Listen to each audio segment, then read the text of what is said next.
Peringatan 2 Hari Tani Nasional yang ke-58. Kenapa kita mahasiswa ini turun ke jalan?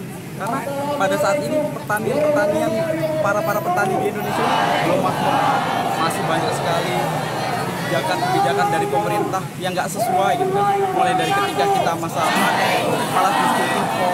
Bahkan itu impor aja menjadi sebuah permasalahan sendiri di pemerintah. Bagaimana Menteri Perdagangan meminta untuk impor, melainkan Bulog meminta bahwa kita sebuah swasembada pangan hingga 2019. Tetapi Menteri Perdagangan impor, berarti kan ada sebuah ketidakberesan di pemerintah itu sendiri.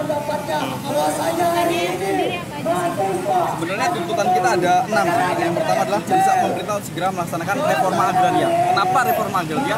Karena itu merupakan salah satu nawacita yang digaung-gaungkan oleh Presiden saat ini, Bapak Joko Widodo gitu kan. Terus sama adalah selanjutnya adalah mendesak pemerintah menyelesaikan konflik agraria, kemudian mendesak pemerintah Indonesia merealisasikan janji-janji kampanyenya, mendesak pemerintah Indonesia untuk mempertegaskan posisi sebagai negara yang berdaulat dalam bidang pertanian dan juga agar pemerintah ini tidak selalu impor-impor. Nah sebenarnya ini kan sangat riskan kan ya, yang disampaikan tadi petani itu sangat miris, negara kita agraris tapi masih miris impor gitu. Nah sebenarnya titik poinnya apa sih yang ingin diinginkan oleh mahasiswa sendiri gitu? Titik poin dari mahasiswa cuma satu, pemerintah sadar bahwa Indonesia adalah negara yang sangat luas, beragam ini